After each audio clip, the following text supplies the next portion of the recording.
Bagaimana membaca momen Prabowo duduk semeja dengan Wapres ke-6 Republik Indonesia Tri Sutrisno kemarin? Kita ulas bersama Direktur Eksekutif Carta Politika Yunarto Wijaya dan Ketua Solidaritas Merah Putih Sylvester Matutina. Malam Bang Sylvester, malam Mas Toto. Malam Audrey. Ya, sambil menunggu Bang Sylvester, saya mau ke Mas Toto dulu. Mas Toto, pada saat silaturahmi Pak Prabowo dengan Purnawirawan ini biasa ya, tapi yang tidak biasa adalah kemarin Pak Prabowo duduk semeja dengan Pak Tri Sutrisno, yang Pak Tri Sutrisno ini juga merupakan salah satu purnawirawan TNI yang mendukung pemakzulan Wapres Gibran. Kemudian juga Pak Prabowo memberikan hormat sebelum pidato nih. Apa makna yang dibaca Mas Toto di balik pertemuan dan duduk semeja Pak Prabowo dengan Pak Tri Sutrisno, termasuk juga dengan gestur seorang Prabowo Subianto? Iya, sebetulnya ini kan halal bihalal ya, tanda kutip sesuatu yang sifatnya seremonial, tetapi memang menjadi menarik ketika dalam beberapa hari sebelumnya terjadi peristiwa yang katakanlah menjadi kontroversi lah. Ada forum purnawirawan yang misalnya meminta dalam salah satu poin politiknya terkait dengan pemakzulan Mas Gibran, dan salah satu yang tergabung dalam forum tersebut adalah Pak Tri Sutrisno. Sosok yang bisa kita katakan sangat senior dan jauh angkatan di atas Pak Prabowo, dan kemarin kemudian ikut diundang juga. Pak Prabowo kemudian memberikan hormat secara khusus. Memang ini menimbulkan multi tafsir. Kalau berbicara dari sisi kacamata yang sifatnya kontroversial, orang bisa saja menganggap bahwa ada ruang yang diberikan oleh Pak Prabowo terkait dengan aspirasi yang diberikan oleh Pak Tri. Yang kedua juga orang langsung mengkaitkan kenapa Mas Gibran tidak diundang juga. Yang ketiga, kalau kita telah lebih jauh, misalnya dalam pidato yang diberikan oleh forum purnawirawan tersebut, termasuk oleh Pak Prabowo, memang tidak menyebutkan nama Mas Gibran. Misalnya dukungan sepenuhnya diberikan kepada Prabowo sebagai presiden. Padahal kalimat yang biasa disebutkan adalah dukungan penuh terhadap pemerintahan Prabowo Gibran. Itu kalau kita mau melihat dari sisi kacamata yang agak kontroversial. Tapi kalau kita mau lihat lebih kepada kacamata yang sifatnya positif, dalam konteks Pak Prabowo ingin menjadi simbol rekonsiliator, mungkin saja ini upaya juga Pak Prabowo untuk kemudian meredam bahwa dengan kedatangan Pak Prabowo di acara itu memberikan penghormatan terhadap Pak Tri. Di satu sisi beliau mendengar aspirasi dari para purnawirawan, tapi di sisi lain juga beliau tentu saja memiliki sikapnya tersendiri, termasuk dengan bagaimana beliau akan mengupayakan. Tapi lebih condong kemana Mas Toto dilihatnya? Saya nggak berani berspekulasi ya Mbak, tetapi saya coba melihat secara positif. Kalau kita bicara apakah Pak Prabowo punya posisi untuk kemudian misalnya menuruti tuntutan dari para purnawirawan, termasuk tentang poin 8 terkait dengan pemakzulan Gibran, Prabowo tidak punya posisi itu secara konstitusional. Dan saya harus mengatakan bahwa memang itu sulit untuk dilakukan.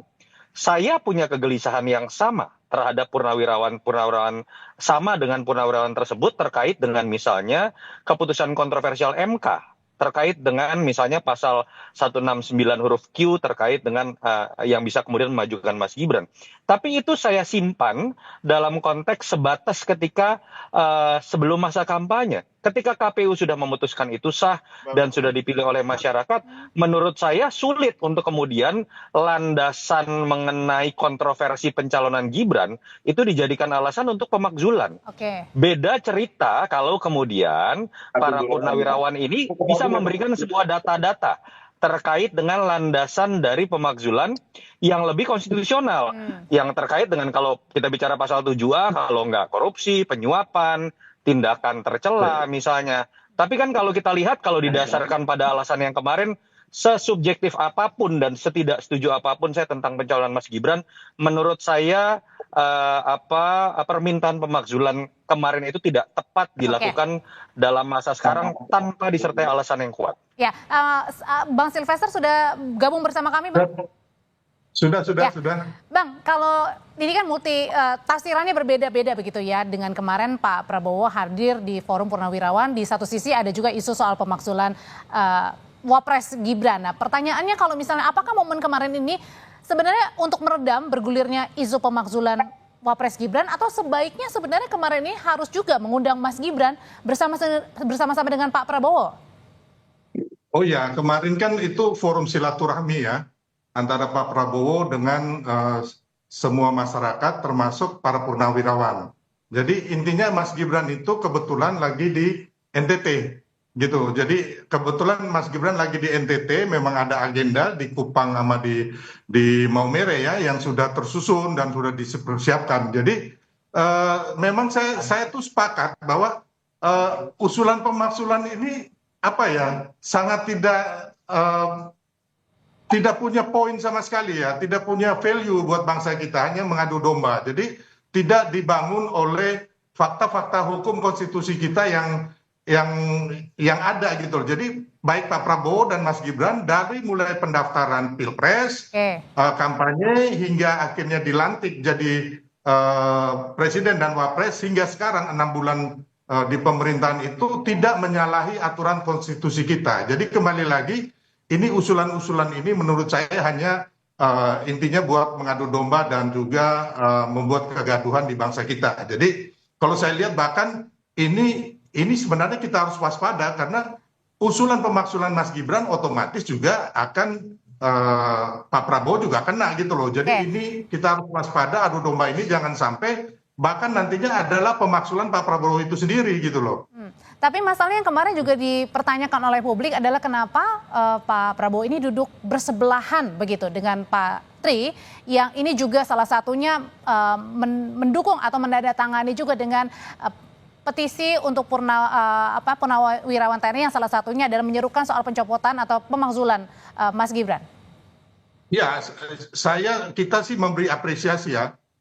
Semoga apa yang dilakukan Pak Prabowo dengan Pak Tri ini bisa menetralisir. Jadi bahwa sebenarnya kan kemarin yang Pak Prabowo hadiri itu adalah organisasi resmi dari para purnawirawan, yaitu PP Angkatan Darat, PP AU, PP AD dan juga PPABRI ya. Jadi kalau yang kemarin yang dibentuk Forum Purnawirawan itu mayoritas saya tekankan adalah teman para purnawirawan yang kalah Pilpres kemarin, karena mayoritas itu pendukungnya Anies Baswedan ya. Kita lihat mulai dari Tiasno Sudarto, Pak Sutiasto, Farul Rossi, terus kemarin juga Pak Sunarko dan juga Soeharto, itu adalah orang-orang yang berdemo tanggal 19 Maret 2024 di KPU karena mereka tidak menyetujui atau tidak menyetujui kemenangan Prabowo Gibran. Jadi mereka demo ke KPU 19 Maret 2024 itu karena mereka berkata bahwa ada kecurangan di situ. Jadi ini tidak murni. Kepada bangsa saya bahwa ini manusia-manusia pecundang yang tidak murni ya. Jadi bukan mereka mau memperbaiki bangsa, malahan mereka mengadu domba bangsa. Nah, bentar, Bang Sylvester. Balik lagi ke forum kemarin ini, pertemuan. Kalau kemarin kita tanyain Mas Toto ke Mas Ray Rangkuti yang menyebut sebenarnya pada saat kemarin Pak Prabowo memberikan statement, ini juga banyak multi tafsir ya, artinya banyak penafsiran tersendiri begitu. Apa jangan-jangan ini juga mengindikasikan Pak Prabowo belum menolak aspirasi pemakzulan Gibran. Nah kalau gitu pertanyaannya, haruskah Pak Prabowo ini membuat statement yang tegas nih bahwa saya terus bersama Gibran 5 tahun ke depan?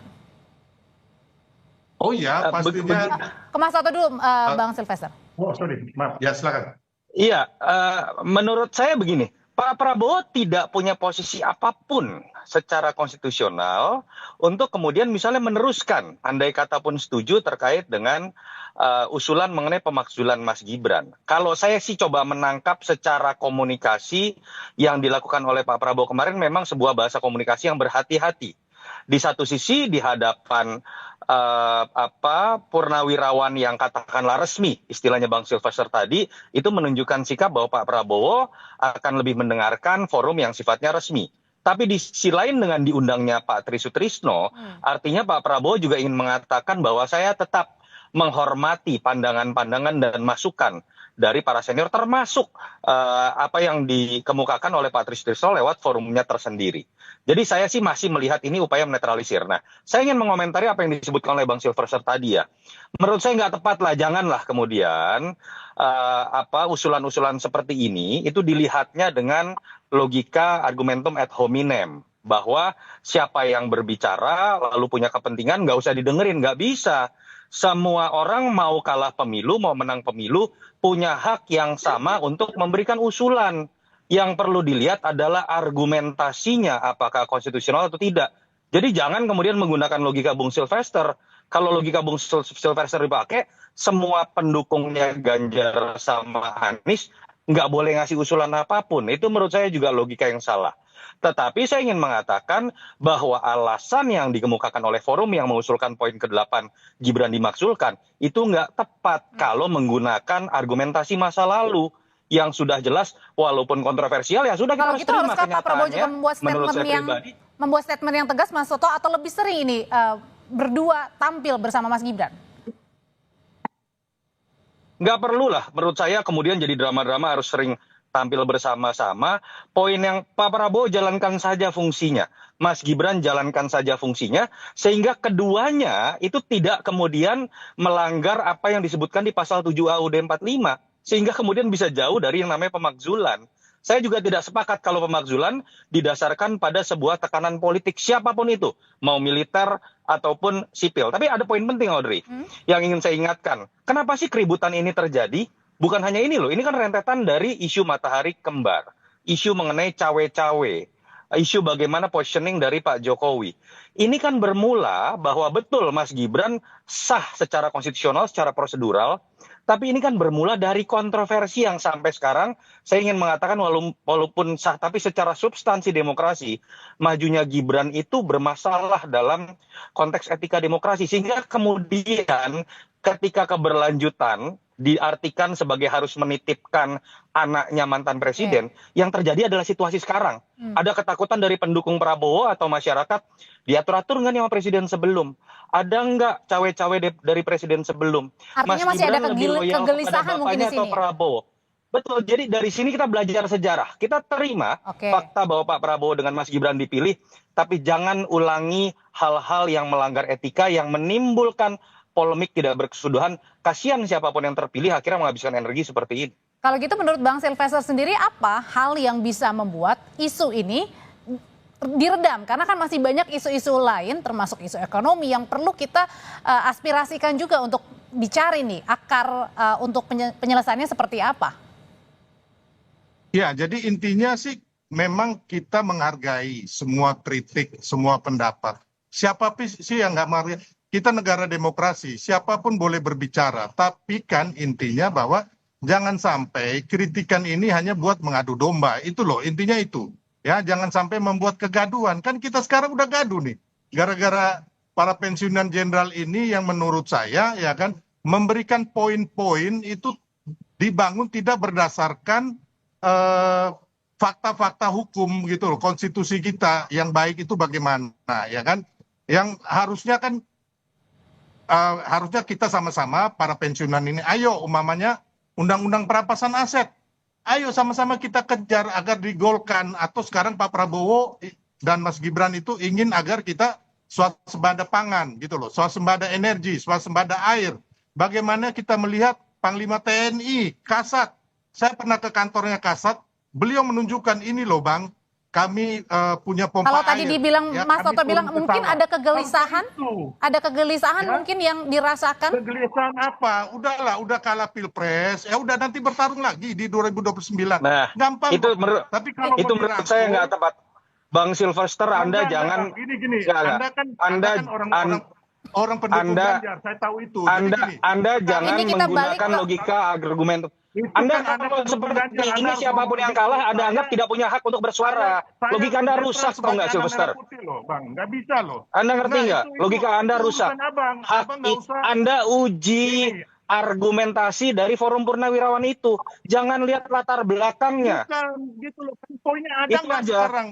Itu ada bermanfaatnya buat bangsa. Masa yang boleh bersuara cuma 58% dari suara pendukung Prabowo Gibran?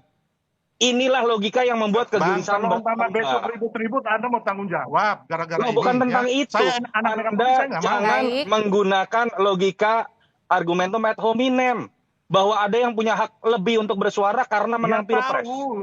Kita punya kesamaan dalam menolak argumentasi tersebut. Pemakzulan ini salah karena tidak cukup argumentasi, tidak cukup fakta secara konstitusional. Kita sepakat tentang poin itu. Nanti dulu. Kita sepakat tentang poin itu, tapi jangan batasi hak siapapun termasuk para purnawirawan ini hanya karena mereka dianggap kalah pilpres. Itu saya tolak. Bang Silvester?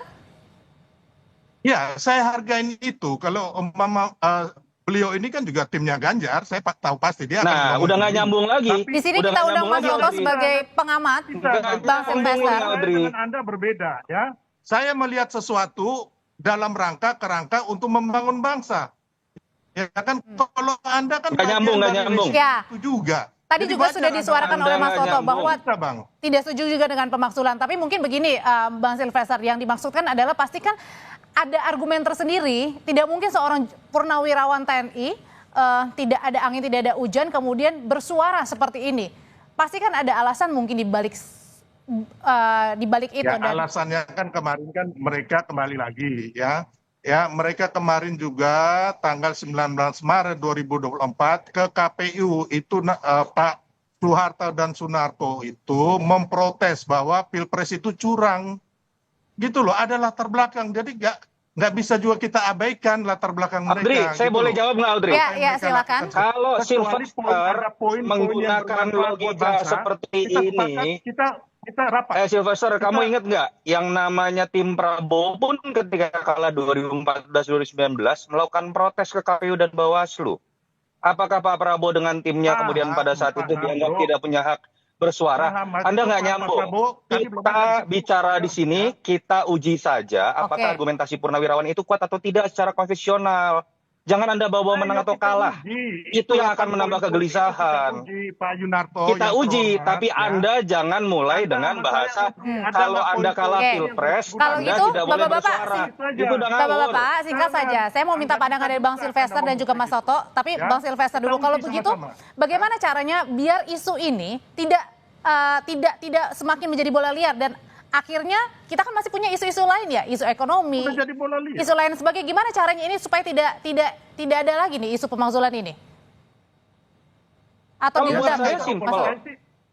Kalau buat saya, ketika Pak Prabowo bekerja dengan sebagaimana mestinya, memposisikan dirinya sebagai satu-satunya pemimpin, Mas Gibran memposisikan dirinya sebagaimana mestinya secara konstitusional, itu menurut saya juga dia akan menjauhkan dirinya dari pemakzulan. Tidak usah takut dengan tekanan-tekanan politik apapun, dan tidak usah juga pendukungnya itu kemudian kebakaran jenggot dengan kemudian memilah-milah orang yang bersuara kalah pilpres atau menang pilpres. Itu yang menambah kecemasan dan menambah sebuah kontroversi. Intinya kerja. Kalau itu dijalankan dengan baik, bekerja, ya sudah. Begitu pula pendukungnya menurut saya lebih banyak berbicara mengenai kerja dari presiden dan wakil presidennya dibandingkan bernostalgia masa lalu tentang siapa yang kalah dan menang pilpres seperti yang disampaikan oleh Bung Silvester tadi. Bang Silvester. Ya, jadi Mas Yunarto, jadi gini, saya pun menghargai gitu, mau kita duduk bersama, tapi poinnya dari 8 poin ini apa gitu loh. Terus Saya